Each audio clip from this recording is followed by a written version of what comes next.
파리대왕 선영이부터 줄거리 발표부터 할게. 시작. 파리다운 줄거리 이선영. 전쟁을 피하기 위해 도망치다가 타고 있던 비행기가 공격을 받아 어린아이들만 내려놓고 불에 타는 비행기를 그대로 타고 가다가 폭풍을 만나 어른들이 모두 죽게 되었다. 그렇게 보호자도 없는 존댓말로 하자. 들은 읽는 게 아니라 설명하는 걸로. 무인도에 표류하게 되었습니다.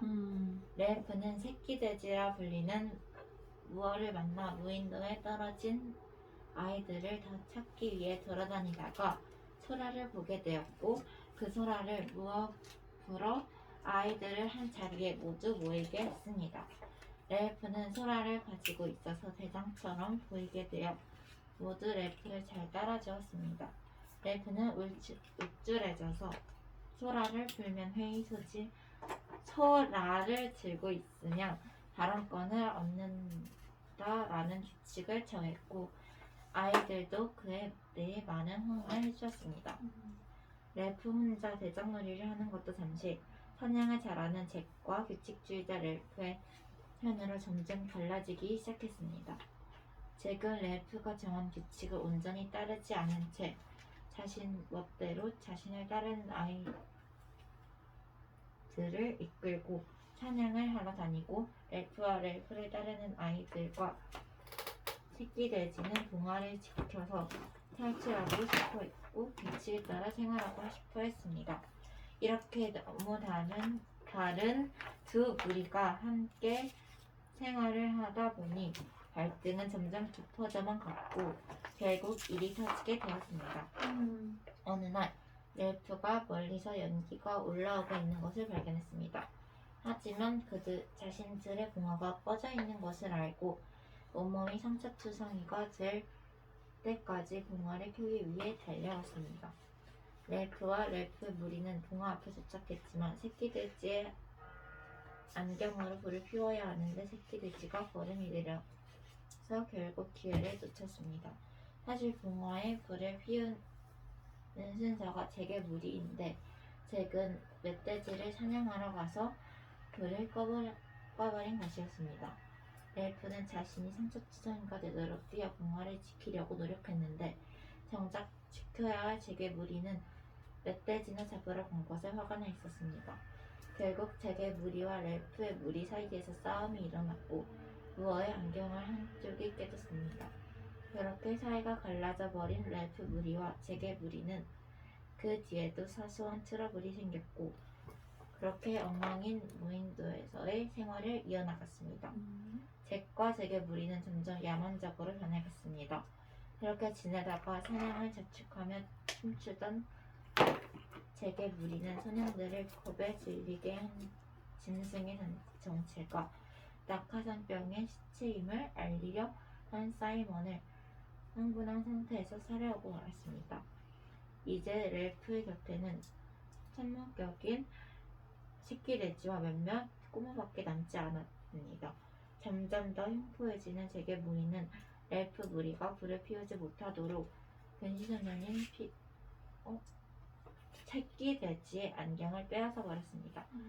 이 일로 렐프와 잭이 격렬하게 다투는 동안 잭 무리의 로저가 가해를 굴려 새끼돼지를 죽게 만들었습니다. 렐프는 달아나고 잭 무리는 사리를 품은 채로 렐프를 찾아 나섰습니다. 렐프는 마지막에 잭의 무리가 산에 올려놓은 불을 보고선으로 온 해군 장관에 의해 구출이 되었습니다. 그래. 이렇게 해서 이 두꺼운 내용을, 이 긴 내용을 이렇게 정리를 했어. 여기서 혹시 더 보충하고 싶은 부분? 아, 이건 꼭 있어야 되는데 빠졌어 하는 부분 있어? 사이먼이 죽기 전에 다시 크게, 응? 안 들려. 사이먼이 죽기 전에 돼지 머리랑 얘기하는 장면이 빠졌어. 사이먼이 죽기 전에 사이먼이 우리가 모르는 공포스러운 존재에 대해서 알아가는 과정이었는데 그 공포스러운 존재와의 대화하는 과정에서 사실 그게 파리대왕이잖아. 그 대화하는 과정이 뭐 어떤 내용이었는지 살짝 들어갔으면 좋겠다 하는 내용이 있고, 그리고 이제 사이먼이 죽는 그런 과정이 좀 빠져서 아쉽다. 또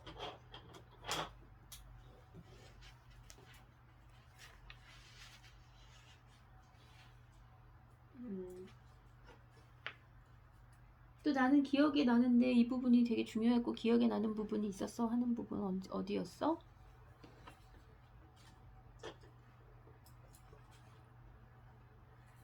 됐어? 주거리 정리된 건가 그럼? 응? 네.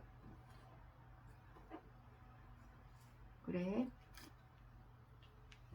그 좋아. 그래서 이 파리대왕이 처음에 이제 아이들이 조난당에서부터 무인도에서 있으면서 이제 렐프와 가장 큰 축은 렐프와 잭의 그 대결. 이제 그 대결이 어떻게 해서 됐고 그 성향들이 어떻게 다른지에 대한 얘기로 이제 끌어오는데 굉장히 여기 많은 상징들이 있지만 그런 상징들은 조금 이따 보고 그리고 나서 이제 마지막에 정말 극단으로 치닫잖아. 결국 렐프도 죽기 바로 전이란 말이야. 이게 비극으로 끝났을 수 있지. 근데 사실 비극이라고 말할 수도 있지만 이제 렐프가 이렇게 마지막에 구조되는데 그 구조될 때까지의 그런 과정을 줄거리로 봤어. 그래. 두 번째 그러면은 이 파리대왕의 작가 누구? 골딩에 대해서 작가에 대해서 조사한 거를 발표를 하겠습니다. 유진이가 작가에 대해서 파리대왕의 작가인 윌리엄 골딩은 1911년 영국 코널주에서 태어났습니다. 그의 아버지는 중학교 교사로 필연적인 지리교과서의 필자이기도 했는데 윌리엄 골딩은 그의 아버지가 교사로 있던 말보로 학교를 거쳐서 1930년에 옥스퍼드 대학의 브레이스노스 칼리지에 입학하게 됩니다. 브레이스노스 칼리지에서 그는 자연과학과 영문학을 공부했습니다. 부친의 의사에 따라서 처음엔 과학을 공부했으나 2년 정도 후에는 어릴 적부터 좋아했던 문학으로 돌아와 영문학, 특히 고대 영문학에 영점을 두어 공부를 했습니다.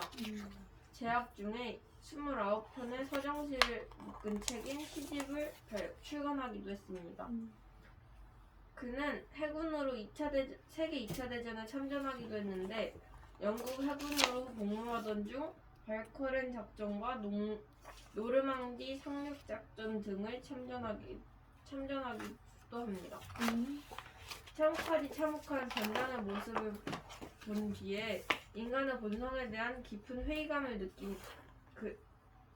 느끼게 됩니다.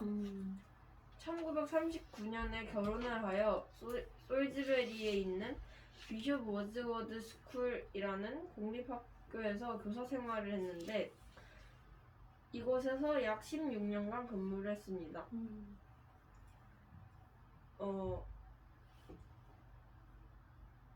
그는 1954년에 파리대왕이라는 책을 발표하였고 1955년부터 상속자들을 포함한 여러 책들을 발표했습니다. 첫 장편인 파리대왕을 통해서 작가로서의 위치를 굳힌 골딩은 작품을 연달아 발표하여 독자적인 개성의 작가라는 정평을 받기도 했습니다. 그는 글쓰기에 전념하기 위해서 1962년에 교직을 떠난 후 솔즈베리 근처의 400년 묵은 오두막 초가에 정주하며 살았습니다. 1980년에는 통과제의로 부커상을 수상했으며 1983년에는 파리대왕으로 노벨문학상을 수상했습니다. 1988년 그간의 공로를 인정받아 영국 기사자기를 받았습니다.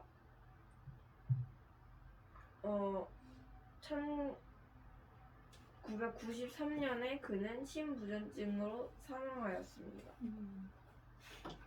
1993년에 그 그건 없네. 연도를 안 썼는데 1963년에 93년으로 갔나봐요. 62년이 이게 뭐야? 92년이야 그럼? 아니 그 92년도 얘기를 쓴 줄 알았는데 이 사람이 93년도에 죽었거든요. 근데 그 92년까지 그 식에서 있었던 그래. 것으로 착각을 해가지고 여기다 써놨어요. 그래. 그래. 그래서 이제 이 윌리엄 골딩의 이제 이게 일대기지, 그 일대기를 봤는데 이 작품에나 이 작가의 성향에 대해서 책으로 보면은 이 책 없지? 네. 한번 해봐.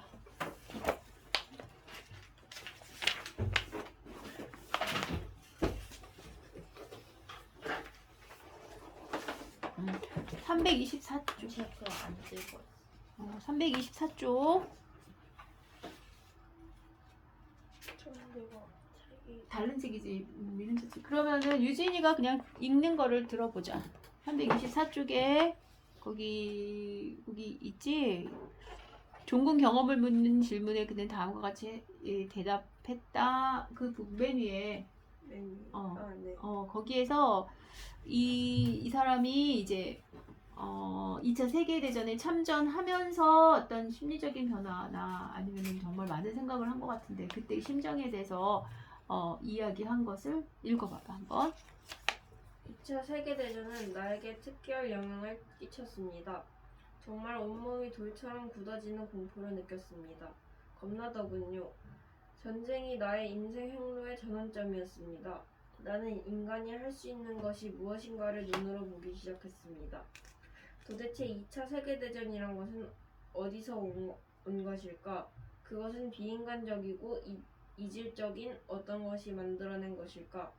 아니면 두 개의 눈과 다리와 심장을 가진 우리와 몰골에 같이 한 생물이 만든 것일까 하는 의문을 품어볼 기회가 나에게 온 것입니다.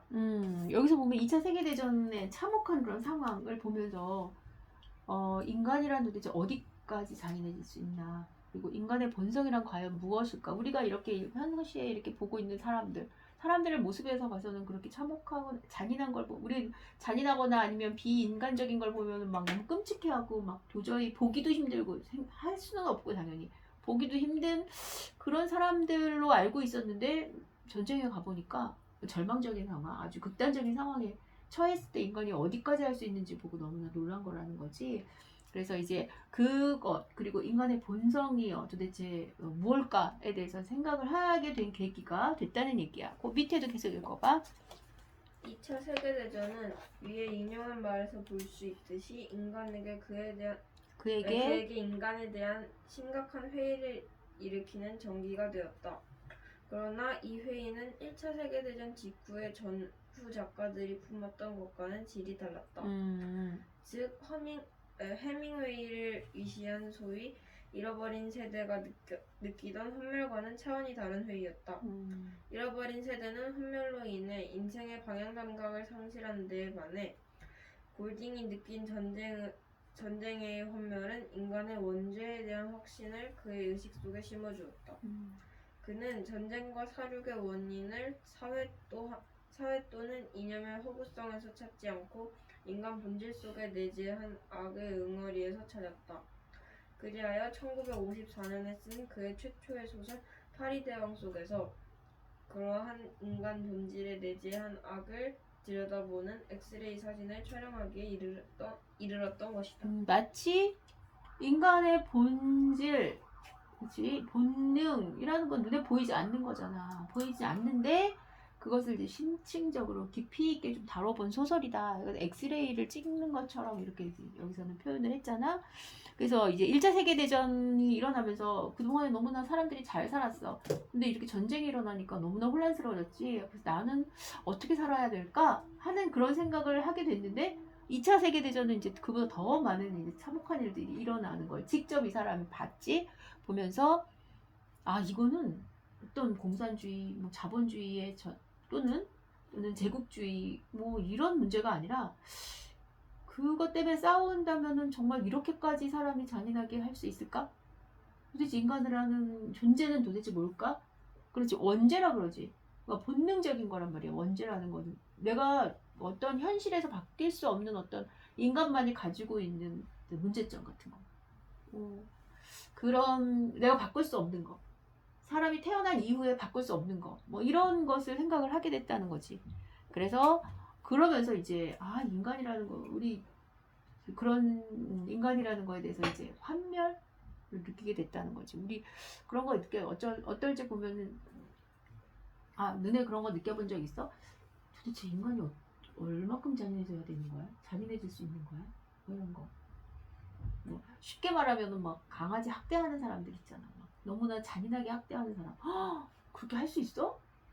그 어떻게 저렇게 할 수 있지? 너무나 잔인한데? 막 이런 생각 하잖아. 그런 것도 있는데 그 이상으로 이제 그걸 실제로 봤다면 너무나 이제 괴로웠을 거라는 거지. 그치? 그래서 이거는 이제 요 부분이 파리대왕에 있는 어떤 주제의식과 좀 맞닿은 이제 골딩의 입장이나 생각을 볼 수 있는 부분이지. 그래서 이것이 사실은 골딩을 이해하는데 그리고 이 파리대왕을 이해하는데 아주 중요한 부분이라고 생각이 들어.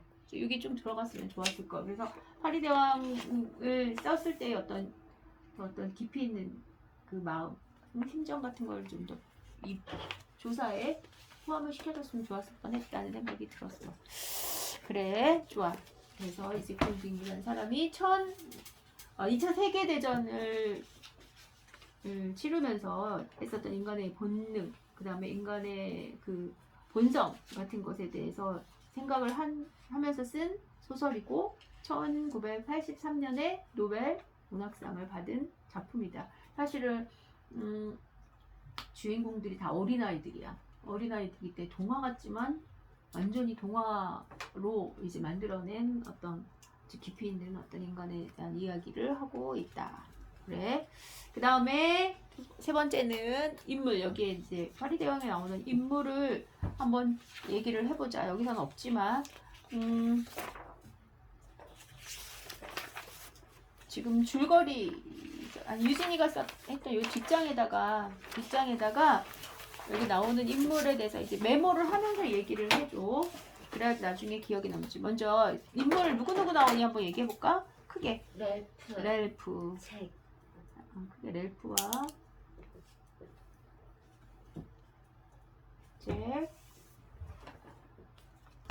무엇? 사이먼. 새끼돼지. 거기선 새끼돼지라고 나오는 거지. 그냥 새끼돼지라고 해주는 게 좋을 것 같아.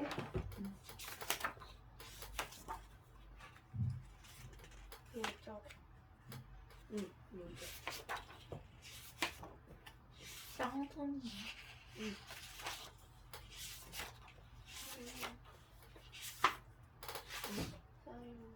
사이먼. 사이먼. 그래서 퍼시벌. 퍼시벌. 그 애기 있잖아.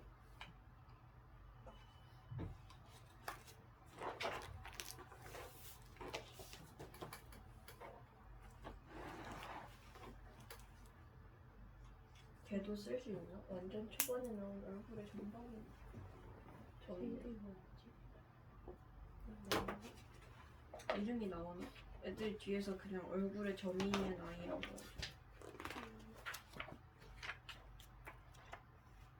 그 불 났을 때 사라지고 얼굴에 점이 있는 아이가 쓰다. 근데 걔는 성격이 좋았어. 그런가? 성격이 좋을 수 없어. 되게 소심하고. 근데 그 아이들한테 그 괴물에 대한 이야기를 제일 먼저 해야 되잖아. 그래도 이 정도만 하면 되겠지. 그래서 렐프, 잭, 그 다음에 피기라고 하는 애, 그 다음에 사이먼, 샘과 에릭, 그 다음에 로저. 그치? 뭐 모리스 같은 애도 있고. 하지만 이 정도만 하도 될 것 같아.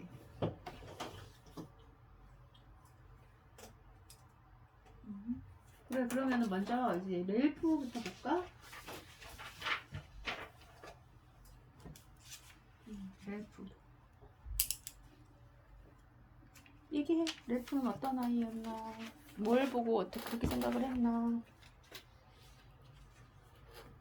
외모를 먼저 얘기해보자. 렐프의 외모. 금발에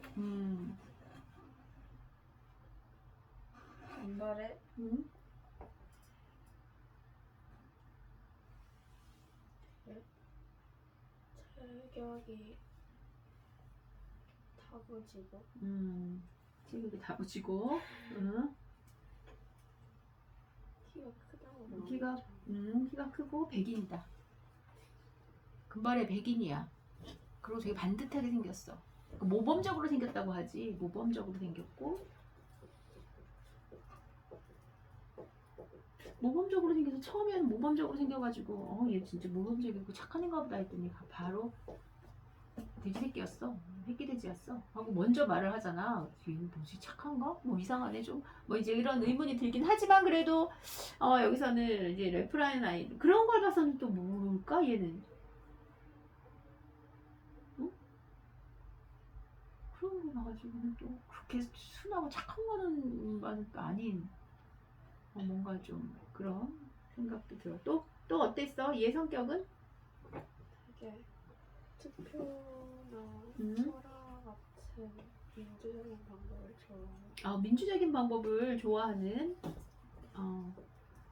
리더 역할을 하려고 하는 리더십도 있는 그런 아이야. 그리고 결국 이제 규칙이나 뭐 어떤 질서 같은 거를 되게 중요하게 생각을 해.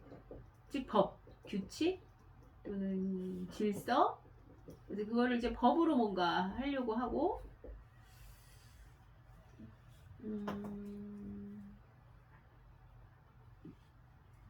그치, 그렇게 하려고 하는 그런. 그래서 여기가 이제 봉화를 중요시하고 막 이런 것도 볼 수 있지. 또 얘는 어떤 아이였는지 읽으면서 있잖아. 단점으로, 장점으로 봐서는 얘가 이런 게 다 장점일 수도 있잖아. 되게 모범적이기 때문에 질서, 규칙, 법을 잘 지키고 되게 민주적이려고 노력을 하는 그런 스타일인데 단점도 있잖아. 의리가 없어요. 의리가 없어. 왜? 그 초반에 새끼돼지가 말하지 말라고 했는데도 말하고 그리고 그 새끼돼지가 그 봉화를 제게 무리가 꺼뜨렸을 때 새끼돼지는 계속 맞섰는데 그 랄프는 그걸 얻어먹으려고 그래 좀 뭔가 그런 거에 의리 없다. 또 다른 말로 새끼 돼지가 사실 실질적으로 뭔가 계속 하고 있는데 얘는 도대체 뭘 하는 거지? 그런 생각이 들지 않아? 민주적인 것 봤는데 읽을수록 어린애가 맞구나 이런 생각이 들어요. 뭐가 어린애구나. 네, 어린애구나. 그래 가지고 있었다. 그래서 약간 이제 그런 걸 봐가지고 또 뭐라 그러는지 약간 권위적이라고 얘기했지 않아? 약간 권위적이야. 뭐 애 도대체 규칙은 되게 지키는데 자기가 나가서 뭔가 하려고는 안 해. 그치? 그리고 뭔가 이렇게 뭐 지식이나 아니면 어떤 계획이나 이런 건 주로 누가 해? 새끼돼지가 피끼가 다 한단 말이야. 그러니까 얘는 도대체 나쁜 면으로 봤을 때는 의리도 없고 되게 권위적이고 그리고 또 유아스럽다? 뭐 어린아이 같이 유아적이다? 본능적, 유아적이다? 뭐 이런 생각도 할 수 있어. 좋아. 또 엘프에 대한 얘기 여기까지 일단 해보고 그 다음에 두 번째 그럼 누구? 잭에 대한 얘기. 잭은 어떤 사람인가? 어떤 아이였나? 뭐 어차피 이게 잭은 즉흥적 외모부터 먼저 얘기해보자. 잭은 외모가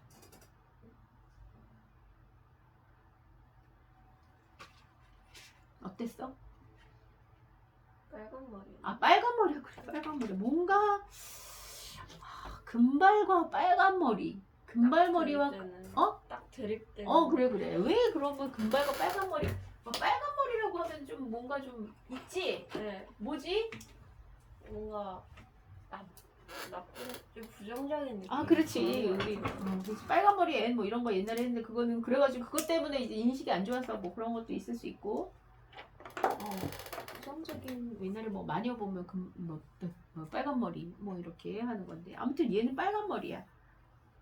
붉은 머리톤이고 그리고 또 얘도 키가 커. 키가 큰 것 같아. 뭐 등치가 좋겠지. 그러니까 리더적인 그런 걸 갖고 있고 그리고 얘는 계속 사냥을 좋아하는 걸 보니까 얘가 힘도 좀 센 것 같아. 그치? 힘도 세고 또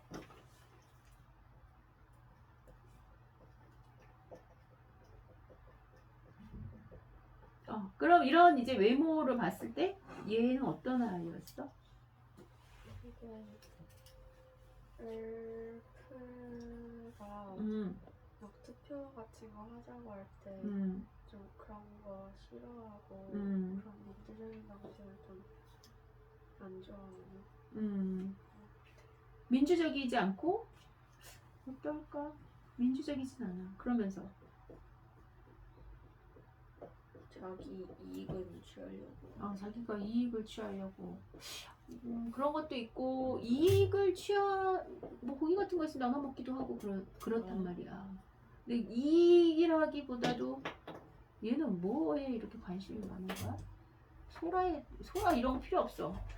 사냥. 당장의 생계. 당장의 생계, 사냥. 피기 같은 단기적인 눈에 보이는 거. 그래 단기적으로 할 수 있는 그런 힘으로 사냥이나 그냥 뭐라 그럴까? 그러면 단기적인 이익이다. 그런 거를 좀 어려운 말로 뭐라고 할까? 렐프는 우리 구조돼야 돼. 봉화를 피워야 돼. 지금 이거보다 우리가 구조되는 방법을 생각해야 되지. 그거는 봉화를 피워야 되는 거 우리 다 같이 민주적으로 이렇게 똘똘 뭉쳤을 때 할 수 있는 거야. 그러니까 좀 배고파도 참아. 근데 이제 렐프는 아니 잭은 그게 중요한 게 아니라 우리가 지금 먹고 살아야 되잖아. 완전히 극단적으로. 단편 현실적이야.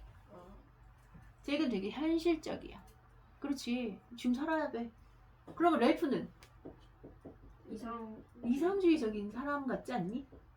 아니 뭐 내가 다 얘기를 하면 재미가 없는데 너네가 얘기를 하면서 이걸 찾아내야 되는데 계속 내가 설명을 해주는 이상주의적인 그런 이상주의자.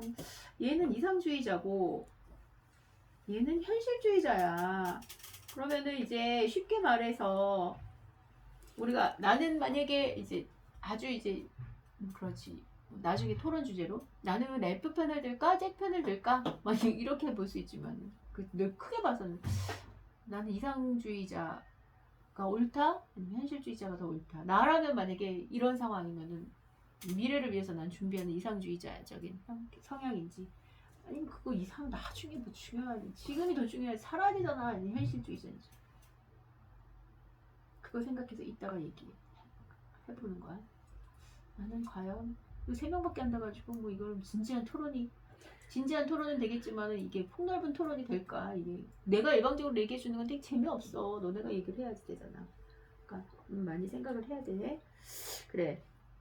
그리고 이제 얘는 성가대 대장이었잖아. 그러니까 얘는 이미 이제 권력을 가지고 있는 애였고 그 권력을 가지고 이제 사실은 독재를 하는 그런 성향이지. 자기 마음대로 하려고 하는. 렐프랑 아주 많이 비교돼. 렐프는 계속 소라를 가지고 여러 사람의 의견을 듣는 민주적인 방식이고 잭은 독재자의 성향을 가지고 있는 그런 아이로 여기서 짓게 돼 있어. 그리고 이제 뭐 무력을 더 중요하게 그러니까 통제하는 거. 법적으로 법치나 질서를 가지고 이제 나라를 다스리는 게 아니라 통제하면서 살게 해줄게. 이런 성향이라고도 볼 수 있지. 그 다음에 누구 할까? 피기. 새끼돼지. 우리 새끼돼지는 너무 길기도 하니까 그냥 피기라고 하자. 피기에 대해서 얘기해보자. 피기. 뚱뚱해요. 뚱뚱해. 안경도 썼어요. 뚱뚱하고 안경을 썼다. 그리고 천식이 있어. 천식이 있어가지고 뛰면 안 돼. 그리고 안경 없으면 안 돼. 그 인식이 심해. 안경이 없으면 안 돼. 힘도 별로 없어. 약해.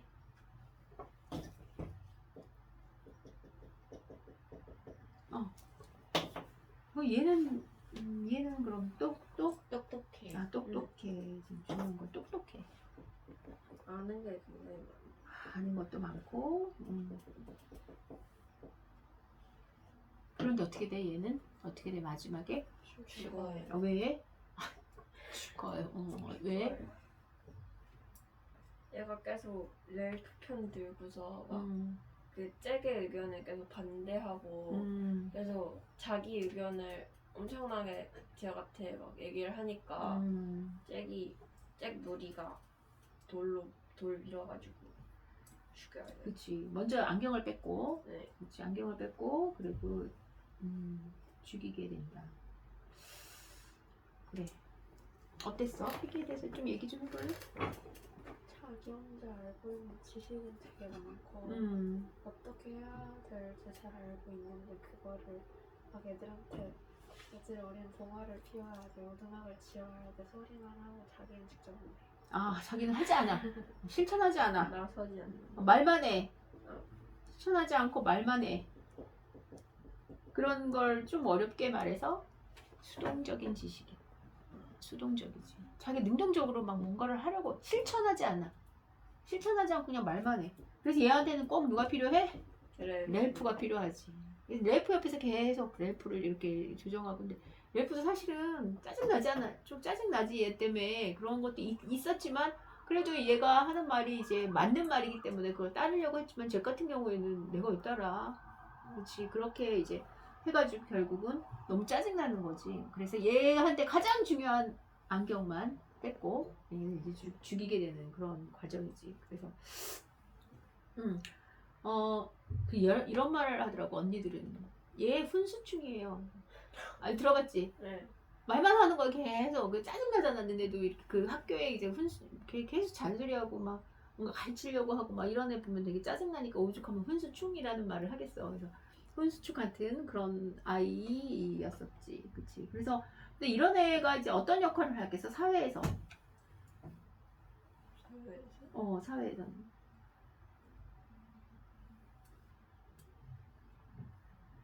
뭔데? 꼰대 또? 훈수충? 그래 뭐 다른 그 지도자들의 참모 역할을 하는 그런 사람으로 볼 수 있다. 그래 여기까지 하고 그 다음에 누가 있지? 사이먼. 아 사이먼도 있어. 픽이랑 좀 달라. 근데 얘도 좀 뭔가 좀 얘는 좀 특이하지. 어떻게 특이해? 조금 일단 약간 조금 되게 애가 작아요. 작아. 또 되게 조용한. 조용히 해. 또 유일하게 착하다는 생각을 하는 거. 유일하게 착하다. 유일한 선함, 유일한 선. 또 선하기만 한가? 이성적이기도 해.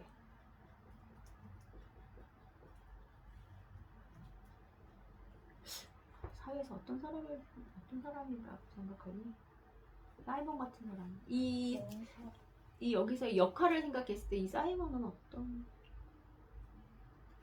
그러니까 뭐 딱 어떤 직업이 아니라 그냥 어떤 종류의 사람이. 되게 혼자서 이성적이고 얘 혼자서 그 괴물 정체가 뭔지 알았잖아요. 근데 그걸 말을 못하고 죽는데 그런 그 진실의 목소리를 내는 도덕적인 사람. 진실을 찾아내는 도덕적인 사람.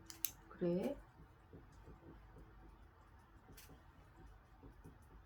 또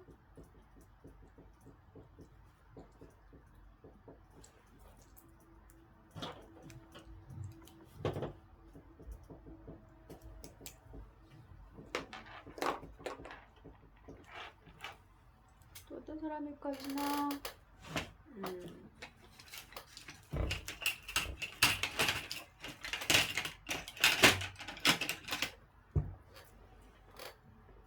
딱히 막 특정해서 말하기 어려운데. 얘가 하는 행동을 봐봐. 얘는 지금 얘는 지금 뭘 생각하고 있어? 그리고 이 책에서 이 사이먼의 역할이 뭐야? 편하죠. 말을 해.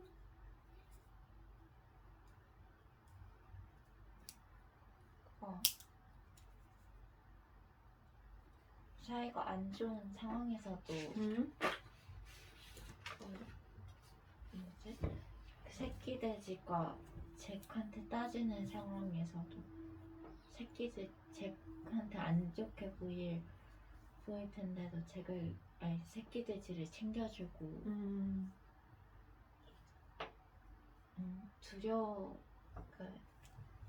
두려워하는 그 진실에 대해서도 알려주려고 하고 그러니까 그래서 평화주의 평화주의자.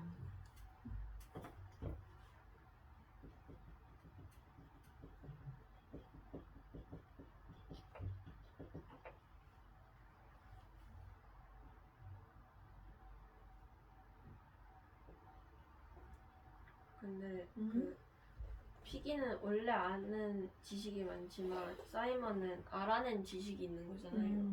근데 얘는 또 그걸 알려주려고 하고 찾아갖고 그 사실을 알아낸 거니까 얘는 능동적인 지식이라고 능동적이다. 할 수 있죠. 자기가 계속 뭔가를 그러니까 네. 진리를 추구하는 지성인. 그치? 그리고 어떤 예언자 같은 그 파리대왕의 어떤 주제를 얘기해 주고 있잖아.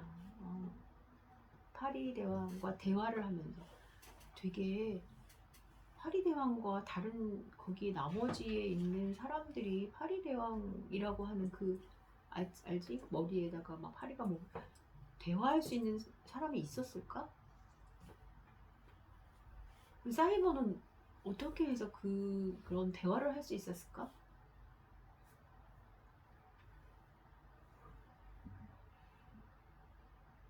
어떤 인간의 어떤 문제에 대해서 고발하고 얘기하고 그거에 대해서 좀 경고하고 그럴 수 있는 경고하고 하는 거를 들을 수 있는 사람. 지금 사이먼이 그런 역할이잖아. 야, 인간은 이런 존재야. 이러면 안 되잖아. 하고 계속 보여주고 있는 존재란 말이야. 사이먼을 통해서 우리가 대화하는 걸 본단 말이야. 어떤 사람이 그렇게 할 수 있을까? 현실에서.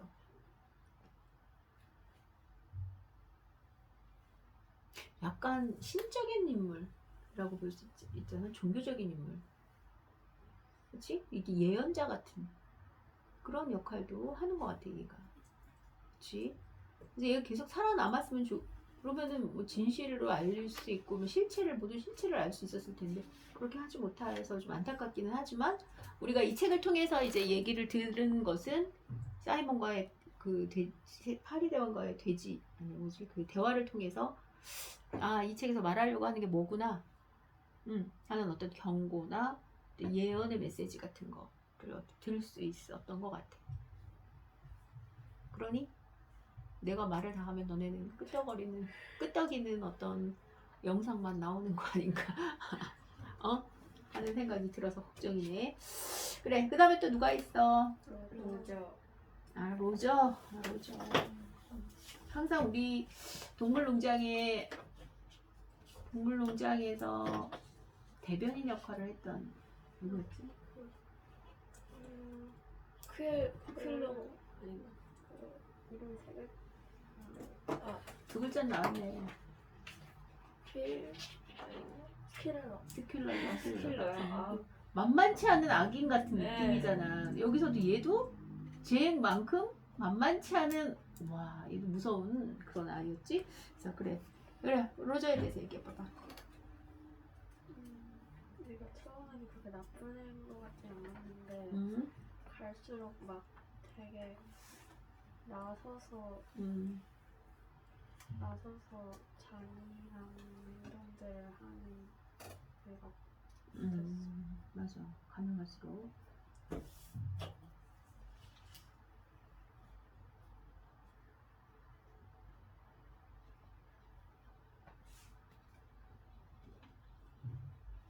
생김새가 나네. 생김새. 또?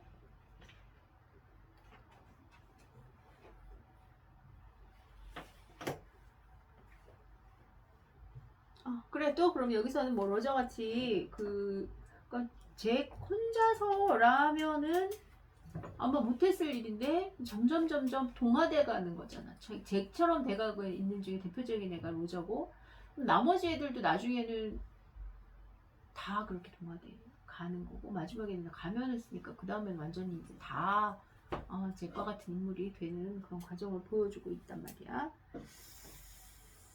그래, 거기에도 뭐 샘, 그 다음에 에릭, 누구야? 쌍둥이들, 샘과 에릭. 쌍둥이들 어땠어? 얘네가 무리에서 괴물을 처음 본. 선과 악이 공존하는 형과 악이 공존하고 있다. 또?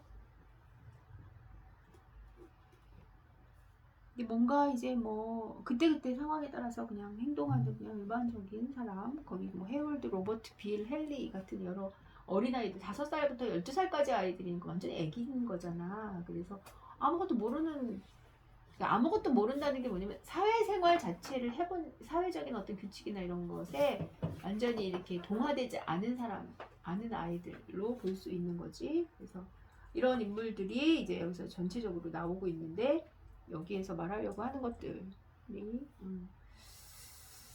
그래, 또 하고 싶은 얘기, 이 인물에 대해서. 좋아. 그러면은 상징. 세 번째는 그 인물이 이렇게 있고, 그 인물들이 이제 보여주는 인물들과 함께 등장하는 여러 가지 상징물들이 있잖아. 그 상징물에 대해서 어떻게 생각하는지 얘기를 해보자. 진아가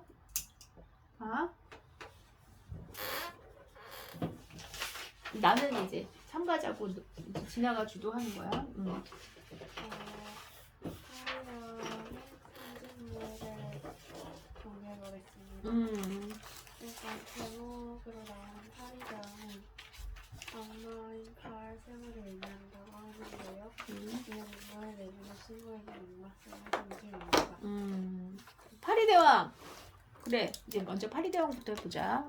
맨 마지막에 해도 되는데 맨 처음에 나왔으니까. 파리대왕이라는 제목을 보고 어떤 생각이 들었는지 한번. 너네가 얘기를 많이 하는 게 중요하네. 파리대왕이라는 제목을 봤을 때 어떤 생각이 들었니?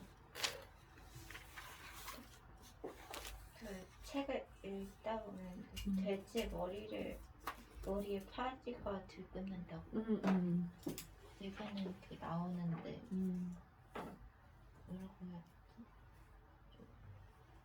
더럽잖아요. 그래서 그럼 무인도에 갇혀 살면서 인간의 본성은 더럽다 할까 그런 인간의 본성은 더러운 거다. 파리 한 마리만 이렇게 밥 먹는데 파리 한 마리만 날아다녀도 너무 싫잖아. 왜? 근데 이게 막 엄청 많이 깨어있다.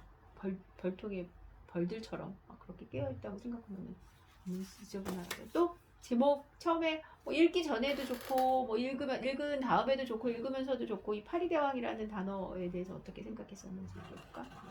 그 중간에 사이먼이랑 태어나들 때 이 돼지 머리가 나는 니네 속에 숨어있어 이런 식으로 얘기하는 게 되게 소름 끼쳤어요. 왜?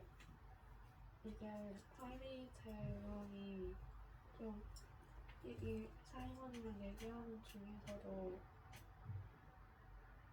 뭐라 그래야 되지? 인간의 본질? 뭐 그런 거에 이런데 그게 잔인하고 좀 악하다 이런 느낌인 것 같아서 무서웠어요. 잔인하고 악하고 더러운 본질이 숨어있다. 우리는 그런 걸 본 적이 없잖아, 별로. 그치? 이 정도 뭐 근데 왜 이렇게 이런 걸 본 적이 없는데 우리는 그렇게 하지 않잖아. 그런데 왜 이렇게 돼 있을까? 또 어떤 일지? 이거 읽으면서 이게 처음에는 애들이 다 멀쩡했잖아요. 근데 점점 극한으로 몰리면서 애들이 막 그 인간의 생존하려는 본능이라든가 아니면은 내 의견을 좀 더 밀어붙이려는 그런 것들을 이렇게 행동으로 표현하는 게 너무 그 잔인한 방법으로 표현이 되고 그 서로를 해치면서까지 자기가 원하는 대로 상황을 만들겠다는 게 너무 그 잔인했어요.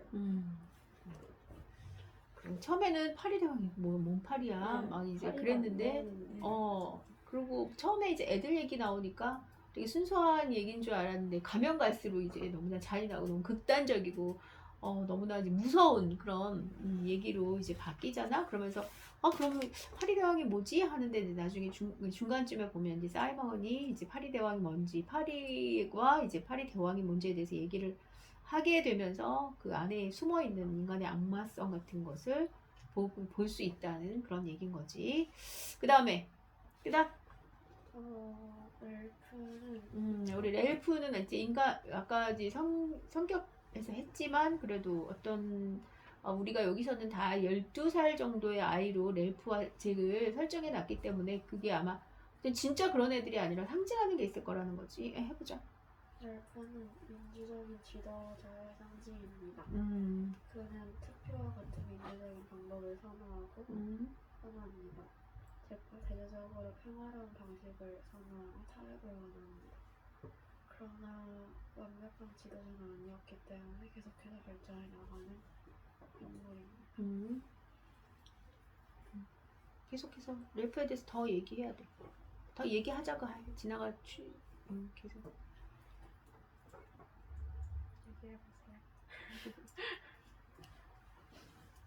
저는 그 렐프가 상징하는 것. 렐프 상징하는 거. 아니야 얘기하려고 했던 얘기야. 아니 그 지도자가 발전해 나간다는 거를 듣고서 생각난 건데 처음에는 이제 회의를 소집할 때 원래는 막 웃고 떠들고 하면서 회의를 했다고 하잖아요. 근데 그 어느 날 갑자기 그 막 자기가 좀 발전해야 할 필요가 있다는 걸 느낀 것 마냥 새끼 돼지가 내는 의견들에 대해서도 막 생각을 하고 막 그 문제의 심각성에 대해서도 막 생각을 하고 그러잖아요. 그걸 보면은 그 발전해 나가는 민주주의를 원하는 애인 것 같아요. 그렇지. 발전해 나가는 민주주의. 처음에는 얘도 아무 생각이 없었고 뭐 처음에 이제 뭐 조난 당했을 당시에 이게 뭐지?부터 해가지고 이제 자기 마음의 정리를 하는 것부터 시작을 했을 거야 아마. 그러면서 어떤 질서를 잡고 그 다음에 이 작은 집단을 유지해 나가고 보호해 나가야 되겠다는 생각을 계속 했을 거야. 또? 현실에서의 대통령이 아니고 왜? 왜냐면 현실에서 대통령도 정부의 뜻에 따라서 행동하는데 렐프 보면 새끼 돼지 의견에 조율해 나가면서 행동을 하잖아요. 그 점에 대해서 닮았다. 현실의 대통령이 뭐 혼자 사실은 결정하고 모든 거를 독단적으로 하는 게 아니라 민주주의에서의 대통령 같은 경우도 많은 사람들, 그다음에 여론, 그다음에 정부의 강요들, 뭐 전문가들 이런 사람들의 의견을 듣고 행동을 하고 그다음에 이제 지도를 하는 거잖아. 그 정치를 하는 거니까 그런 대통령을 상징하는 거일 수도 있겠다. 마지막에는 근데 잭한테 진다. 그치? 그다음 잭. 잭은 열정적이고 충동적인 독재자를 상징합니다. 그는 이로 인해 책에서 자신과 반대되는 성향을 낼까 지속적으로 대립하는데요.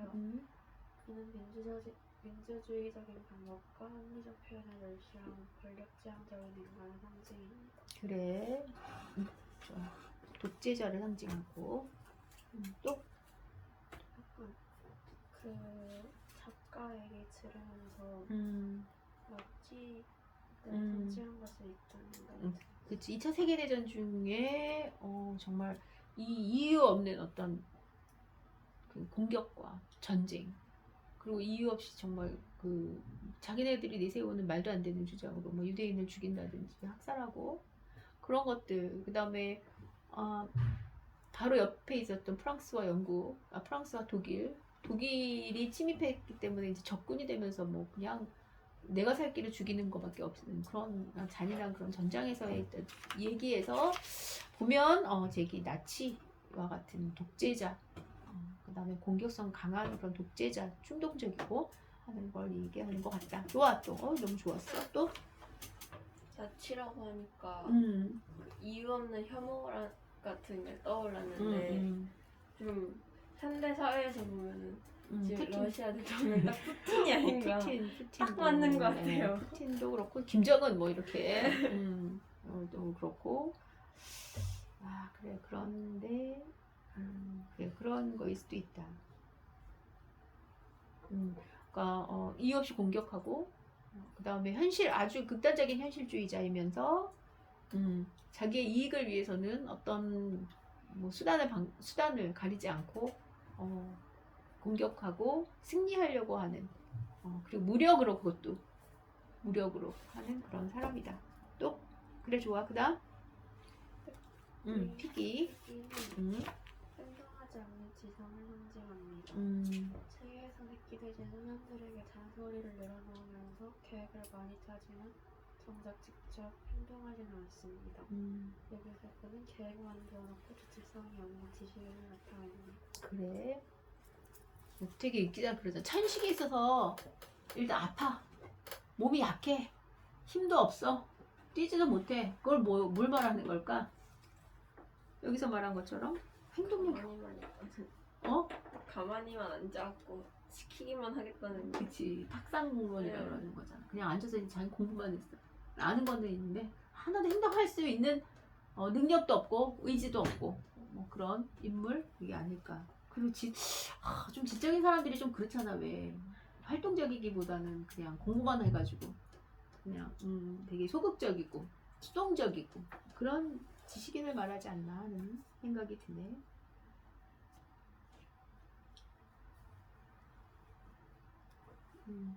불쌍하지. 근데 좀 불쌍하지 않았니? 타고난 저질 체력. 타고난 저질 체력이잖아. 눈도 안 보여. 힘도 없어. 막 뚱뚱해. 막 기침은 나와. 막 타고난 저질 체력이야. 이런 사람들 있을 수 있는 거지. 됐지? 그다음. 로저는 세계 행동장으로서 모든 활성을 자기 손으로 직접 집행합니다. 그는 원래 그를 구속하던 관습상의 금기로 탈방되며 포악한 파괴주의자를 의심하는데요. 그의 살생력은 인간 내부에 숨어있는 파괴 본능의 상징입니다. 그래. 또 보충? 또 생각? 로저 보면서 생각나는 거. 처음에 그 제일 앞부분에서 로저의 그 좀 악한 모습이 드러나는 게 그 조니였나 하는 애가 모래밭에서 나와가지고 그 바닷가 걸어가는 부분에서 돌 자갈을 던지잖아요. 그 부분에서 얘는 뭔데 이러지라는 생각을 했는데 읽으면 읽을수록 좀 이게 그 악한 그거의 시작을 나타낸 거였구나 하는 생각이 들었어요. 그 자갈 던진 게. 그러니까 힘없는 존재부터 시작을 하잖아. 왜? 그래서 반항하지 않고 저항하지 않는 힘없는 존재부터 폭력을 가하기 시작하는. 그래서 우리 뭐 살인자가 그 전에는 항상 뭐 강아지나 동물을 학대하는 것부터 시작한다 뭐 이런 말이 있는 것처럼 처음에는 이제 작게 듣기 시작하다가 점점 커지는데 이제 그런 부분부터 얘가 시작이 됐더라. 또 솔직히 책은 이유 있는 악함이라고 생각을 했어요. 근데 로저는 이유가 없는 악함. 그냥 이유도 없이 목적도 없이 이유도 없고 목적도 없이 그냥 순수한 악의 순수한 악의 뭐라 그러나 악의 화신. 악의 화신. 잭은 그렇게 해야지 산다. 생존의 본능. 생존하기 위해서 우리가 생존하기 위해서는 이렇게 해야 된다는데 얘는 그냥 악한 것이다. 또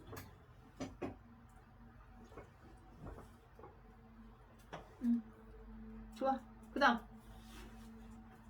사이먼은 성향들이 교사하던 짐승의 정체를 처음으로 알아내고 알려주러 오다가 사냥꾼의 사냥들에게 비참하게 살해당하는데요. 따라서 그는 진실의 목소리, 선지자 같은 종교적인 나를 상징합니다. 그래. 아까 예언자나 뭐 경고, 그다음 선지자 같은 종교적인 인간. 그러니까는 뭔가 이제 인간의 악함에 대한 경고를 하고 이제 듣고 경고하고 하는 역할을 하는데 결국은 여기서는 이제 무참히 짓밟히는 거라고 했었지. 그러잖아. 왠지 조그만 애가 힘도 없는 조그만 애가 신부복을 입고 있을 것 같은 그런 느낌? 그치. 그래서 이제 사일런드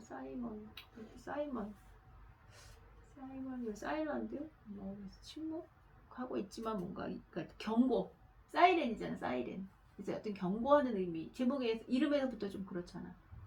그런 느낌이다. 그 다음에 여기서까지는 이제 사람에 대한 얘기였어. 또 이제 여기서 상징적으로 볼 것은 아까 밑에 보니까 없는데 그걸 한번 해볼까? 지금 사람을 다 상징적으로 이제 어떤 사람을 상징하는지 나타내는. 그러면은 근본적으로 이 이야기에서 왜 어린아이들이 주인공으로 등장하는 소설일까? 이렇게 어린애들이 어른들은 그래도 막 살인자들도 많고 많이 막 정말 학대하는 애들도 많은데 애들은 진짜 보면 또 어린애들이니까 되게 겉으로 보면 되게 순수하고 겉은 착하잖아요. 근데 이거를 또 여기서 무인도에 갇힌 좀 극한 상황에 내보낸 애들로 해서 더 충격적인 얘기를 나누는 더 충격적인 이야기다.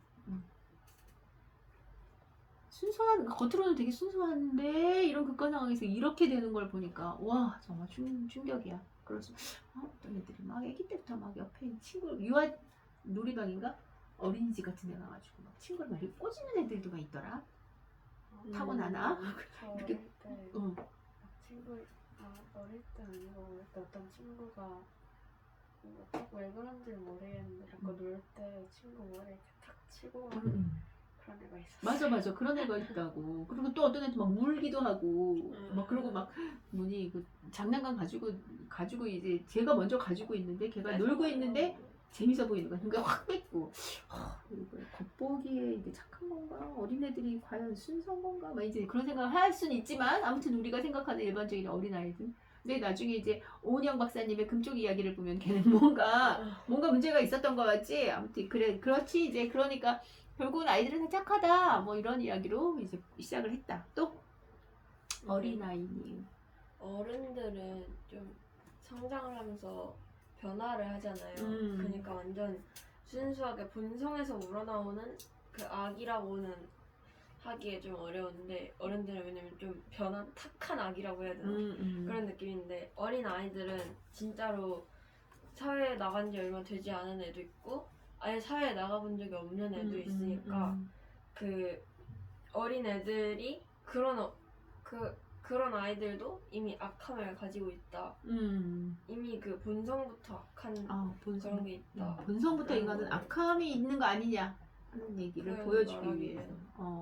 그러니까 뭐 인간의 본성을 어떻게 보여줄 거냐고. 인간의 본성이라는 게 보이나? 아까 여기서는 엑스레이를 찍어서 뭐 이렇게 했잖아. 근데 그 엑스레이에 나타나는 게 바로 어린아이라는 거지. 그 본성을 보여줄 수 있는 게 어린아이 아니었을까 한다는 거지. 그러니까 5살에서 12살 우리가 지금 보면 여기서 나온 애들이 무슨 한 15살이나 뭐 19살 정도 된 애들 같아. 제 같은 경우는 그치 말하는 건 아닌데 제일 큰 애가 12살이었다는 거잖아. 그러니까 그래 또 선영이는 어른들은 기본적으로 이기적임을 가지고 있다.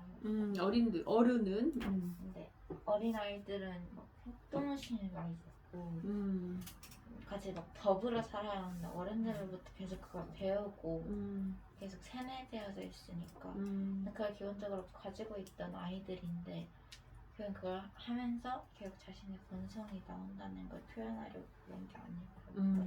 그래 인간의 본성을 표현하는데 그러니까 이제 어른들은 먼저 그러니까 뭐냐면은 원래 인간은 악했다. 인간은 악했다. 언제 악하다? 태어날 때 태어날 때부터. 근데 태어날 때부터 악한데 어른들은 안 그렇잖아. 왜? 변화했어. 왜 자라면서 주변 환경에 따라 또? 자라면서 그 영향을 주는 요소가 주변 친구들일 수도 있고 부모님일 수도 있는데 원래 악해도 주변 사람들이 그냥 영향을 주면 선호에 바뀔 수도 있죠. 아, 영향을 주면 또? 사람은 점점 가면서 변하는데 왜 변하는 거야? 어떻게 변해? 사회 사회에 맞게 변하잖아. 사회에 맞게 어떻게 변해? 교육받잖아. 아, 교육받잖아. 학교 다니잖아. 그치? 사회인으로서 살기 위해서 혼자 사는 게 아닌 게 더불어 살기 위해서 사회화를 한단 말이야. 근데 그 사회화의 방법이 뭐야? 교육인 거야. 규칙을 지켜야 돼. 예절을 지켜야 돼. 다른 사람을 배려해야 돼. 이런 거 다 어떻게 교육을 받는 거지. 그치? 그게 바로 문명화란 말이야. 문명화된 인간이 어른인 거지. 그러니까 어른들을 보면 이미 교육받아서 사회화됐고 문명화됐고 해가지고 이제 인간의 본성을 다 감추고 산단 말이야. 그런데 그 안에는 이런 게 들어있지 않나 하는 얘기를 하는 거지. 그렇지? 그래. 그래서 어린아이로 어른을 엑스레이 찍어 놓으니까 어린아이가 됐네. 이렇게 볼 수 있단 말이야. 그렇지? 여기 나온 세세한 걸 한번 들어보자. 그럼. 먼저 소라? 소라는 민주주의 혹은 회의와 질서를 상징합니다. 책에서 소라를 들고 있는 사람은 발언권을 얻게 되는데요. 이로써 소라는 사회 구성원 모두가 동의한 사회적 상징물이 됩니다. 소라는 통솔과 권위의 상징이라기보다는 질서와 이성적 토론의 상징입니다. 그래. 먼저 이렇게 하지 말고 그냥 소라에 대해서 먼저 얘기를 해. 소라가 언제 쓰였지? 뭐 어떻게 쓰였지? 그럼 이거는 뭘 말하는 걸까? 이렇게 하고 그 다음 마지막으로 지나가 있는 거야.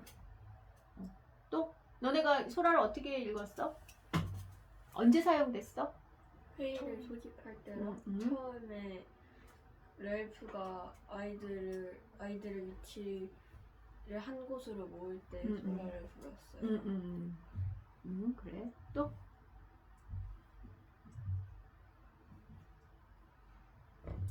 근데 소라가 이게 제 역할을 다 하든? 아니야. 왜 못하니? 애들이 그냥 막 말을 하고 그냥 막 말을 해. 또? 그걸 반대하는 사람이 많았어. 왜? 자기 주장을 다 이루고 싶은데 소라로 계속 의견을 다 나누다 보면 자기의 주장이 다 받아들여지지 않으니까. 너 소라에 대해서 더 얘기해봐. 자유롭게. 저는 소라가 처음에 좀 뒤로 갈수록 그 회의를 소집할 때부터 법 같은 거를 상징할 것 같다고 생각을 했거든요. 왜냐면은 그 소라로 시작을 해서 모든 규칙들이 만들어진 거잖아요. 그러니까 소라가 그 법을 만들기 시작한 거고 그 법을 어기기 시작한 첫 번째 규칙도 또 소라라고 할 수 있잖아요. 왜냐면 소라를 처음 규칙을 정한 다음에 바로 애들이 막 말하기도 했으니까 제일 먼저 깨진 규칙이고 제일 먼저 생긴 규칙이니까 그게 그 좀 실패된 법이라고 해야 될까? 실패된 법이 아닐까. 네, 법이라고. 그치.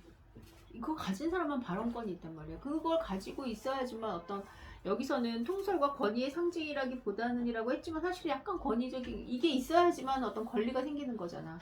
근데 처음에는 누구나 다 막 중구난방으로 막 얘기를 하거나 아니면은 그런 권리를 갖거나 막 하지 않으려고 이제 했는데 나중에는 그 소라를 잃어버리게 되고 권위가 떨어지게 되면서 그냥 의미가 없는 그런 물건으로 그냥 바뀌게 되잖아. 그래서 질서도 없어지고 토론도 그냥 중구난방으로 막 하게 되고 막 그렇게 됐다는 거지. 그치? 그리고 이제 렐프가 소라를 통해서 이제 권위를 준 거잖아.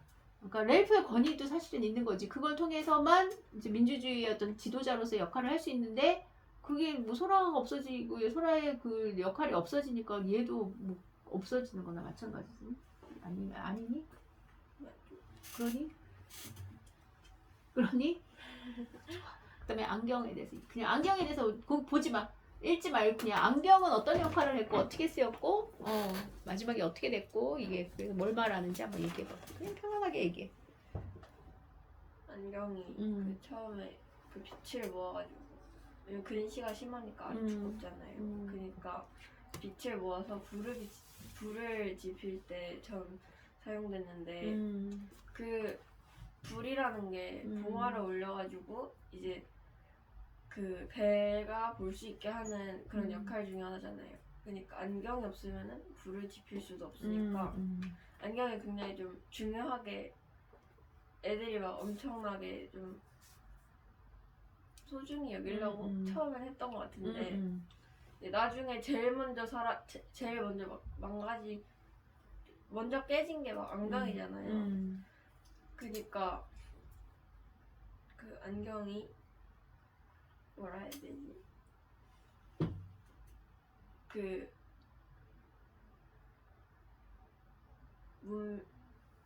문명이 헛되고 퇴보? 그렇지. 운명이 네. 운명이 퇴보? 네.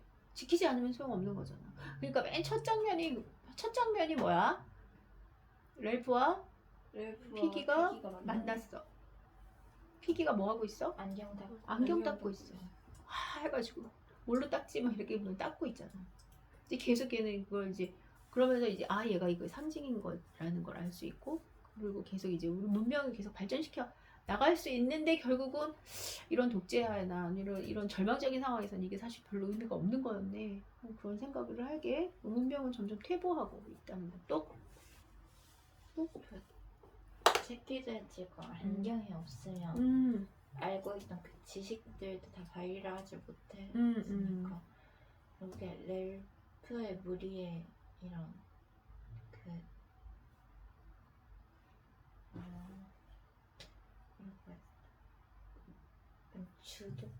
그래 주도권 렐프 무리의 주도권과 그 다음에 사실은 피기의 정체성 피기라는 인물은 그냥 얘야. 근데 얘를 나타낼 수 있는 그 물건은 뭐야?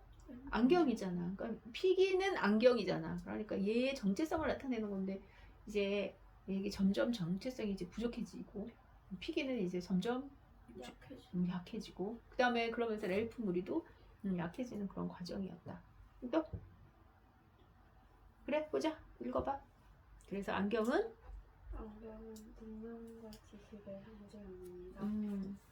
새끼돼지가 가지고 있었던 안경은 불을 피우는데 꼭 필요한 수단이었지만 이는 제 입장에 넘어가게 됩니다. 이는 새끼돼지의 지식이 주체성의 부족으로 인해 상대에게 넘어간 것을 의미합니다.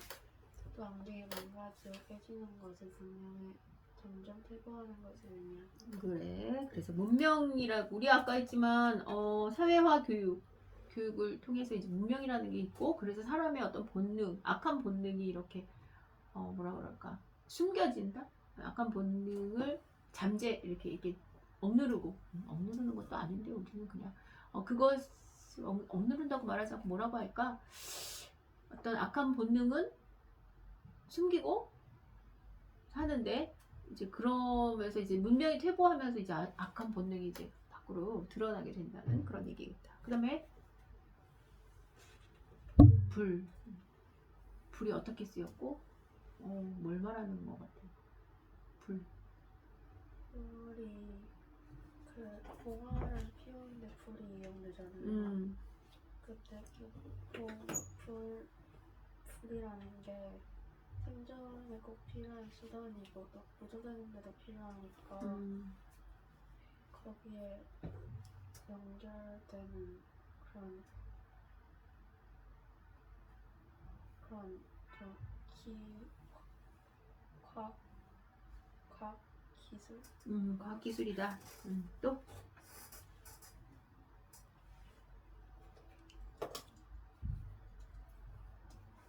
얘네들한테 불이 꼭 필요했지. 넬프가 민주주의의 음. 상징이잖아요. 민주주의의 지도자가 제일로 소중히 여기나? 중요하게 생각하던, 좀 예민하게 받아들이던 거니까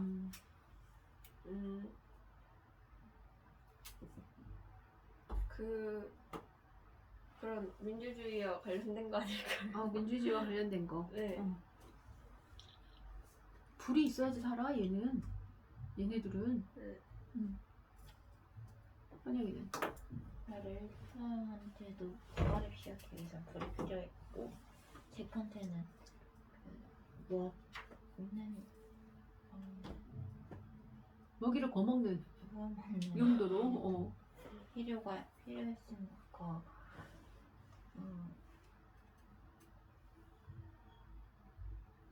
결국엔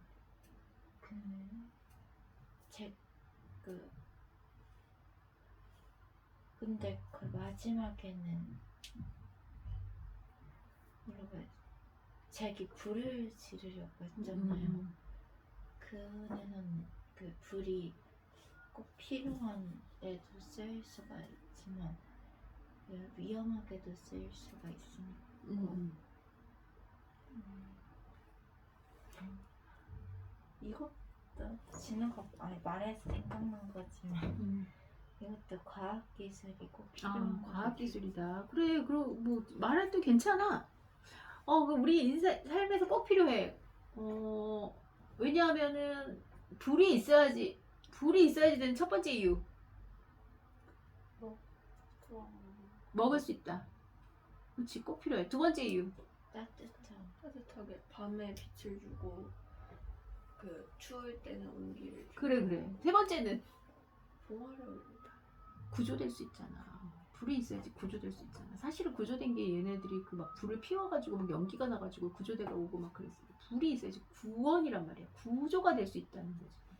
그러니까 불이 너무 중요한 거지. 여기서 지금 중요한 건 불이 구원의 상징이야. 인간을 구원해 줄 수 있다는 거지. 그래서 그런 구원의 상징으로도 쓸 수 있고, 그 다음에 너네가 말한 것처럼 꼭 필요한 과학기술, 문명이라고도 볼 수 있는데, 그 문명은 인간이 잘 쓰면 긍정적인 존재지, 잘못 쓰면 하괴의 존재야. 그치? 그러니까 선생님이 말한 대로 그래, 불이라는 거는 잘 쓸 수도 있지만 좋을 수도 있지만 이게 결국은 그 문명을 파괴할 수도 있는 거기 때문에 뭐 그렇게 쓸 수 있는 도구다. 그치? 그죠? 마무리? 불은 능력과 과학력을 상징합니다. 선에서 그년들에게 불은 필연적인 존재였어. 그래. 그 다음? 얼굴의 색칠. 얼굴의 색칠보다도 가면이야, 여기서. 가면을 먼저 보여요. 가면이라고 하자. 가면을 언제 썼어? 그리고 왜 썼어? 그런 얘기들을. 가면이 상징하는 건 뭘까? 멧돼지를 잡으려고 썼어. 근데 그게 전형적으로 그냥 되게 야만적이면 표현하는 되게 야만적인. 또? 사이먼 죽일 때도 다 같이 얼굴에 색칠하고 춤 같은 걸 추고 있었는데 그건 자기 원래부터 있는 양심을 발견하게 해주는 수단. 내고 얼굴을 한 것 같아. 그 처음 얼굴 칠할 때 이제 양심을 외면. 멧돼지들한테서 자기를 숨긴다고 했잖아요. 그러니까 이제 자기가 원래 문명 사회에 있을 때는 가지고 있던 예를 들어 지성이라든가 양심이라든가 좀 그 사회인들끼리 지켜야 한 규칙 같은 거를 이제 그거에 대해서 아예 얼굴을 가림으로써 그런 걸 무시하고 완전 옛날에 막 문명이 없던 시대로 돌아가는 것 마냥 그냥 완전 본성을 다 드러내겠다라는 걸. 맞아. 그래. 또? 얼굴을 그게 가려졌잖아. 근데 이게 결국 자신의 본성 자체를 숨기고 싶어 했던 그런 마음을 표현하는 것 같아. 가면을 쓴다는 건 되게 중요한 거야. 가면을 가리면 어떻게 돼? 자기가 안 보여. 내가 아니야. 하고 싶은 거 자기 마음에 완전 본성이 본능적인 거 하고 싶어. 우리 현대 사회도 굉장히 많지. 뭐야? 익명성. 되게 지금도 그래도 되게 중요해. 익명성. 이름을 대지 않고 막 댓글 달고. 그럼 어때? 아무 말이나 해요. 난리 나잖아. 하고 싶은 대로 하고 싶은 말 막 욕도 하고 막 어떤 뭐 연예인이나 어떤 공인을 뭐 그냥 집단적으로 막 이름만 쓰니까. 그러니까 사람의 이름을 안 쓴다는 거, 즉 가면을 쓴다는 거, 그러니까 본인이 아닌 거, 본인을 나타내지 않는다면 이렇게 좀 심각한 문제가 될 수 있는 거예요. 그래서 지금도 가면에 대한 얘기는 되게 많이 나와요. 그러니까 익명성에 대한 건 되게 많이 나와요. 익명성에 대한 문제점 같은 거. 그치? 생각만 해도 그렇잖아. 그러니까 여기서도 마찬가지로 여기서 왜 그게 나왔냐면은 사람을 가리고 누군지 모르고 익명성이 돼. 그러니까 자기의 존재감을 정체성이 떨어진 상태에서는 너무 악해질 수 있다는 거야. 그냥 본성이 다 드러나는 그냥 그런 야만적인 걸 보여줄 수 있기 때문에 그런 어떤 가면을 쓰게 됐다는 거. 그리고 현대사회에서는 그런 익명성이 얼만큼 인간이 잔인해지고 그 다음에 야만적이 될 수 있는가를 보여주는 그런 상징적인 거. 그래서 옛날에 중세에도 막 파티 같은 데 가잖아. 그러면 가면 쓰고 가고 막 그런 드라마나 영화 같은 데 보면 가면 쓰고 뭔가를 한다. 그치? 뭐 탈을 쓴다. 막 그런 거 하면은 갑자기 확 무서워지잖아.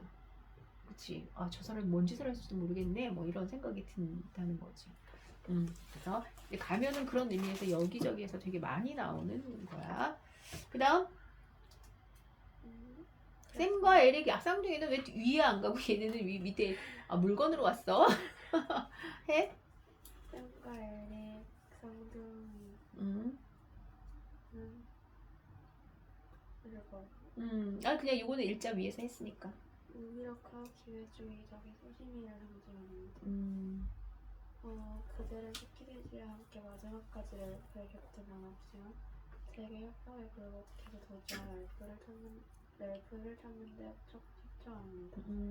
그러나 그들은 제게 머리에 합류했지만 영원화 되어버린 다른 아이들과는 다르게 다른 이성을 간직하고 있었다.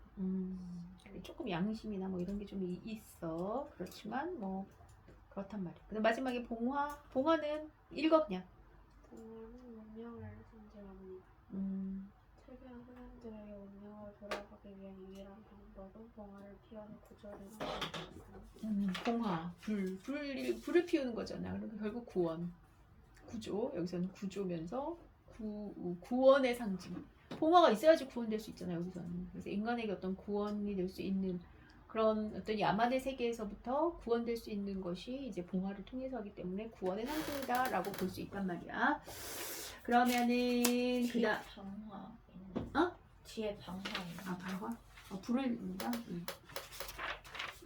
방화는 독재자였던 제게 횡포가 초래한 자멸과 몰락 그리고 극한의 절망적인 상황에 처한 소년들이 진정을 원했던 것은 구원 그리고 야만성에 물든 아이들의 재문명화 등을 상징합니다. 그래.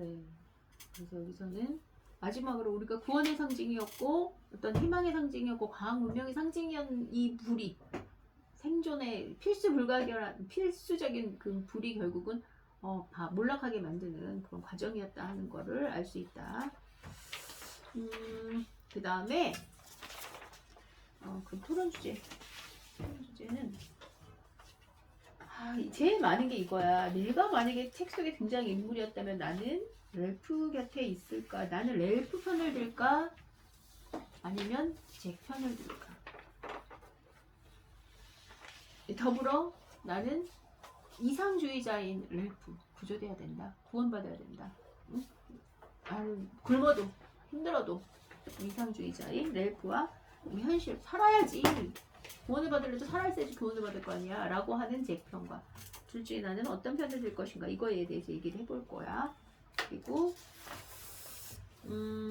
유진이도 렐프 아직 인간의 본능이란 무엇일까? 뭐 여기선 뭐 어떤 의미였어, 유진아?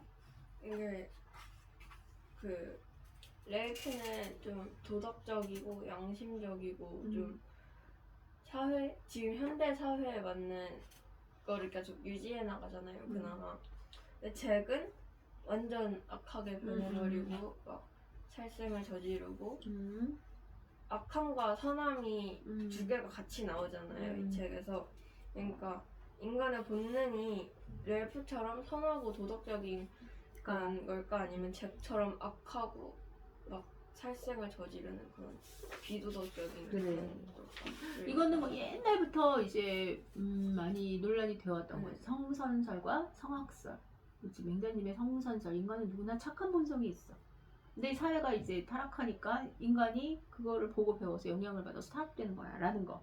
그리고 신자님의 성악설. 인간은 원래 나쁜데 악한 본능이 있는데 아까 말했지만 사회와 교육 받으면서 문명화되면서 숨기고 거기에 맞춰 살려고 하는 착한 이게 모습으로 겉모습으로 나타나는 거야. 둘 중에서 어떤 것일까 하는 것도 좋았고, 그 다음에 아이들이 다시 사회로 돌아간다면 이 아이들은 처벌 받아야 될까? 이것도 사실 문제지. 왜냐면은 너무 많이 죽였잖아. 너무 많이 죽였는데 처벌 대상이 될까? 이것도 얘기해 볼 만한 하네. 또 그 다음에 아까 저기 선영이는 잭이라면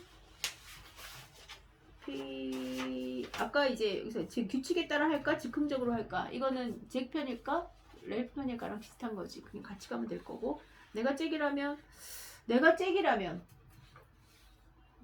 계속 나한테 뭔가를 계속 가르치려고 하는, 좀 귀찮게 하는, 그러면 걔를 어떻게 할까? 그런 얘기. 그것도 좋고. 그 다음에 하나만 더 하면 이런 게 있어. 뭐냐면 PD가 계속 뭐라 그러냐면은 어른이라면 안 그랬을 텐데, 어른 사회에 어른이 있었으면 좋겠어. 계속 이렇게 얘기한단 말이야. 그러면 만약에 지금 20명의 어른이 조난을 당했어. 그렇다면 그 사회는 어땠을까?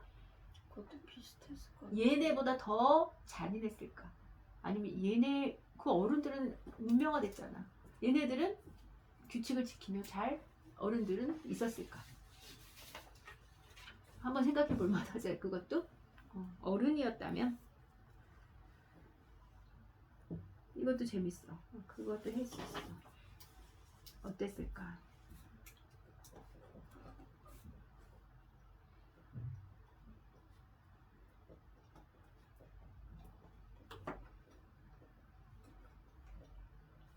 뭐부터 해볼까? 먼저 저기 뭐야, 진아부터 해보자. 내가 인물이야. 네가 주도해. 렐프 편일까? 이상주의자의 렐프 편일까? 두 번째 거. 저는 약간 아니 주도해. 네가 이걸 왜 했고, 그 다음에 너는 어떻게 생각하고, 그 다음에 친구들의 의견을 물어보고. 저는 이 책을 읽으면서 애들이 처음에는 렐프 곁에 많이 남아 있었는데 갈수록 잭한테 옮겨가잖아요. 그래서 만약에 나였다면 쫓기네처럼 계속 남아있을 수 있었을까? 하는 의문이 들어서 하게 되었어요. 그래. 너라면? 저는 쌍둥이 같은 행동을 했을 것 같아요. 어떻게? 구체적으로? 새끼돼지처럼 되게 끝까지 남아있지는 못했을 것 같고, 쌍둥이처럼 원래는 계속 남아있었는데 그런 고기 같은 유혹 같은 거에 넘어가서 잭한테 갔을 것 같아요. 결국은 제 편으로 갔을 거다. 그러니까 처음에 이런 거 있어. 이 책을 읽으면 처음에는 진짜 잭이 이제 진짜 나쁜 놈이네 막 이러면서 이 렐프 편에 왜 얘네들 렐프 편을 들어줘야지.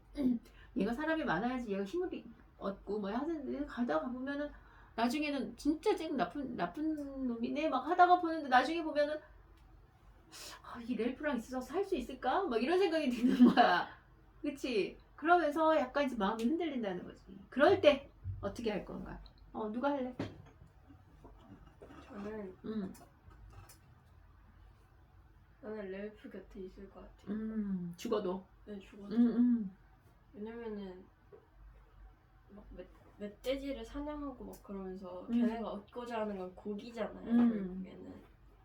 근데 실제로 고기가 없어도 그 사람은 생존할 수 있으니까 그냥 거기는 과일들을 먹고 조금 막 소가리를 하긴 하더라도 그냥 과일 먹고 거기서 봉화를 계속 지키면서 구조를 기다리는 게 좀 더 나은 삶을 위해서는 그게 나을 것 같아요. 왜냐면은 막 돼지 직접 죽이면은 좀 막 정신적인 고통도 있잖아요. 그치. 막 이제 돼지가 막 꽤 이러면서 죽고 있는데 나는 그걸 보면서 막 애들이 춤도 추는데 그러니까 미쳤어. 그걸 하는 거를 옆에서 보고 있으면은 제가 제정신으로는 못 있을 것 같아서 렐프 곁에 남아 있을 것 같아요. 그렇게 막 춤을 추면서 이게 이성을 되게 날려버리는 감정만 남게 하는 그런 그런 것도 있을 수 있는데 그래 정신적으로 좀 이상이 있을 수 있습니다. 그렇다는데 지마야? 근데 그러고 있는다고 저희 가만히 있을 리가 없죠. 그 나를 공격은 하겠지만 일단 생존할 가능성이 있잖아. 생존할 가능성이 없지. 그거 다 죽었잖아. 렐프 빼고. 아니 렐프 빼고 다 죽었지 맞다. 답이 없는 건 마찬가지긴 한데.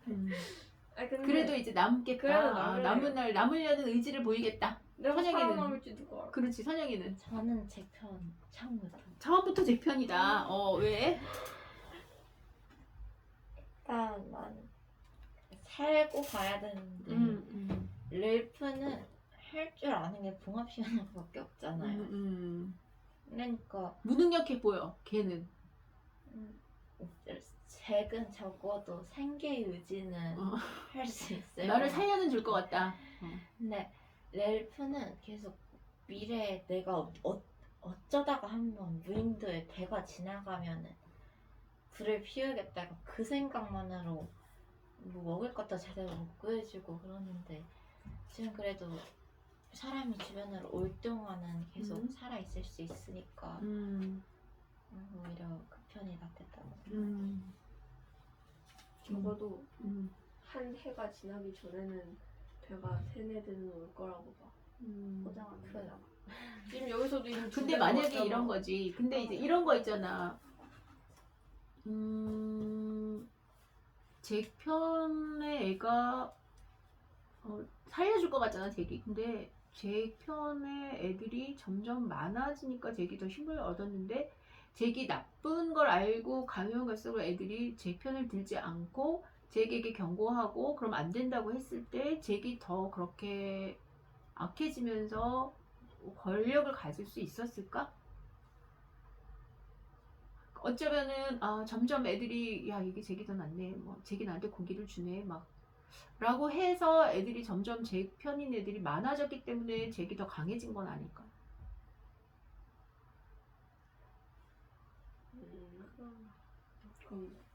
그러면은 만약에 그럼 렐프 편을 다 애들이 듣는 거야. 너 그러면 안 돼. 너 그렇게 약하게 하면 안 돼. 걔 이렇게 때리면 안 돼. 걔 죽이면 안 돼. 너 잘못했지. 라고 이제 여러 사람이 얘기를 했다면. 책도 아무도 못했겠죠. 그렇지.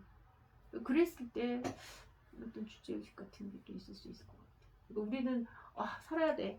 그러니까 처음부터 제 편, 그 다음에 고기 주니까 제 편 이렇게 됐는데 그러니까 결국 잭을 갖다 그렇게 만든 거 아니야? 뭐 이런 생각을 할 수도 있단 말이지. 근데 이미 잭의 편에 아이들은 이미 많은데 나 하나가 렐프 편을 든다고 달라질까 그런 생각이. 그런 생각이 드는데 나 하나가 다 악에 대해서 어떤 뭔가 문제점을 제시한다면 그러면은 이 세상은 그럼 다 본능에 의해서 그냥 해결이 되는 잭과 같은 사람이 다 나 하나 그렇게 세도 소용없어. 그러니까 나는 그냥 잭 편이야 처음부터. 그러면은 결국은 잭만 많아지는 그런 세상이 되는 거 아닐까. 그런 생각이 든단 말이지. 저거 5분째. 그래, 조금만 있어. 그다음 마무리를 하자. 성선설인가 성악설인가? 여기 보면은 정확설. 정확설이. 성악설이야. 네. 성악설이야. 진아는 성무성. 그래, 중간적인 사람이 좀 있어. 그렇게 아까 진아는 처음에 렐프 편이었다 고기수니까 제 편으로 간다고 하더니 이렇게 왔다 갔다 하더니 성무성악설이라는 것까지도 알 수가 없는 거지. 사실 알 수는 없어. 근데 사람마다 조금 다르기도 하고 태어나면서부터 다르기도 하고 환경이 또 달라지기도 하지만 이만해서 태어났을 때 성악설이다. 왜? 왜냐면요, 그 인간이 처음부터 거짓말이란 걸 할 수 있게 태어나요. 왜냐면요, 애기들을 보잖아요. 진짜 완전 갓난아기라든가 완전 태어난 지 1년도 안 된 애기들도 막 예를 들어서 자기가 막 까르르 하고 웃으면은 부모님들이 엄청 좋아하잖아요. 그걸 보면요, 애들이 사람의 표정을 파악을 하고서 내가 이렇게 하면은 좋아하고 나한테 뭔가 간식 같은 것도 주는구나 하고서 그걸 배워요. 그러면 그걸 알게 되고 스스로 깨닫고서 일부러 부모님 앞에서 일부러 웃는 척을 할 때가 있어요. 그거는 이제 이용해 먹겠다는 거죠. 내가 웃으면은 이 사람들이 좋아하니까 내가 뭔가 좋은 걸 얻겠구나라는 걸 알고 그걸 이용해 먹을 생각을 한다는 것 자체가 선하게 태어났으면 그걸 불가능했을 거예요. 그러니까 애초에 악하게 태어났으니까 가능한 거다. 그래. 악하다. 저는 제가 기독교잖아요. 기독교가 주장하는 게 그 사람은 아담과 하와가 범을 저질렀기 때문에 그 이후로 태어나는 사람들 모두 악하게 태어난다라는 주장을 가지고 있거든요. 그래서 예수님이 예수님 십자가에 걸렸어요. 그렇지 구원을 하기 위해서 오셨고 그래 그렇다고 하지. 그것 때문에 그렇습니다. 그래. 의견을 펼쳐보라. 사람은 원래 아까 유진이가 말했던 그 애기 그거 있잖아요. 그게 원래는 그냥 본성이 그냥 백지인데 아무것도 없는데 거기에다가 뭔가 주변 환경이 더 눕혀지고 그 애기 같은 경우도 그 전에 그렇게 하기 전에 먼저 이렇게 주변에서 뭔가 영향을 받고 그래서 그렇게 된 거예요. 그래. 성악설, 성선설. 그래, 뭐 그건 알 수가 없지만 작가가 하고 싶은 말. 그러면 이 책을 통해서 작가가 하고 싶은 말. 그러니까 2차 세계대전을 경험하면서 인간은 정말 어디까지 잔혹할 수 있는 존재인가. 정말 잔혹한 존재. 본능은 정말 절망적인 상황에서 전쟁과 같은 절망적인 상황. 이 아이들이 무인도에 조난당했을 때와 같은 그런 절망적인 상황에서 인간은 어디까지 야만적이고 본능적이고 잔혹하고 뭐 이렇게 될 수 있을까에 대한 얘기인 거잖아. 작가가 하고 싶은 말은 뭘까?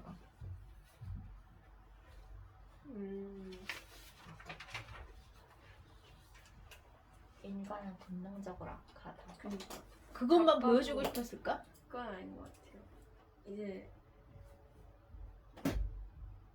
인간의 본성은 악하지만 여기서 자기 자신을 따르는 사람들이 없었으면 이런지 못했을 거잖아요. 그러니까 그 본성을 좀 누르고 교육을 통해서 없애야 한다. 이런 거 아닐까요? 뭐 그래 그런 걸 수도 있고 그치 또? 렐프는 인간이 애초에 악하게 태어났다 하더라도 렐프는 지금 그나마 착한 상태가 계속 유지가 되잖아요. 근데 그게 또 얘는 12살이니까 학교를 다니는 나이였으니까 교육을 통해서 그 악함을 막을 수 있다라는 거를 얘기하는 것 같아요. 그래.